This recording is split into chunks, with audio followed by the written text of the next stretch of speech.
আসসালামু আলাইকুম। কেমন আছেন সবাই? আজকে আমি দেখাবো আমার সেই কাঙ্ক্ষিত মেঘনা নদীর দৃশ্য।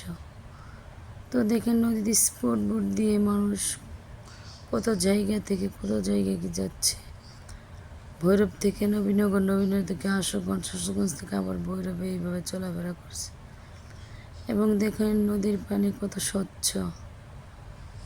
তো নদীতে এই তো বড় বড় নৌকা দিয়ে বালু টানাটানি করছে এবং এই পার থেকে ওই পারে নিয়ে যাচ্ছে।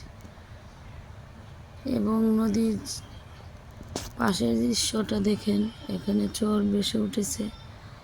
এখানে সবুজ প্রাকৃতিক দৃশ্যগুলো সত্যি মনোমুগ্ধকর, যা বলার বাহিরে। তো এরকম পরিবেশ দেখতে কার না ভালো লাগে? আমার তো অনেক ভালো লাগে। আপনাদের কেমন লাগে জানাবেন। এই তো দেখেন নদীর কিনারায় নৌকা বাঁধে রেখেছে, যাতে লোকজন এই পাশ থেকে ওই পাশে, এই পার থেকে ওই পার যেতে পারে। তারপরে গরু, ছাগল সবগুলোই চরের মধ্যে দিয়ে আসে ঘাস খাওয়ার জন্য। এই তো বড় বড় নদী। তারপর দেখেন একটা বক বসে আছে মাছ ধরার জন্য। তো মাছ শিকার করবে, সে জালের উপরে বসে আসে। সত্যিই তো মাছ ধরে সে খাবেই।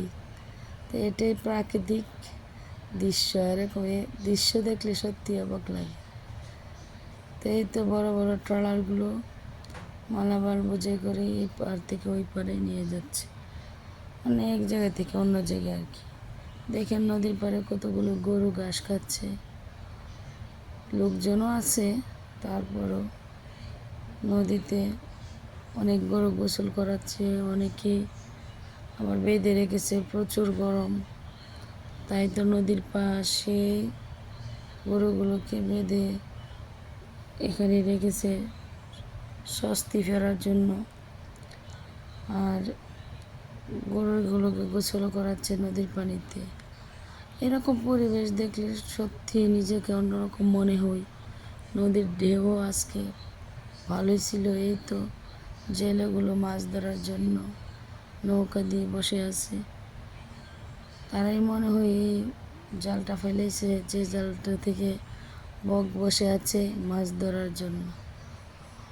তো আর কি বলবো, আমার কাছে তো এরকম প্রাকৃতিক দৃশ্য বা নদীর দৃশ্য অনেক ভালো লাগে, যা বলার বাহিরে।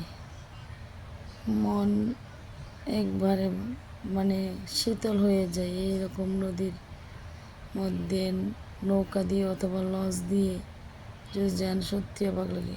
আমার ভিডিওটা ভালো লাগলে আপনাদের লাইক কমেন্ট শেয়ার করবেন। আল্লাহ।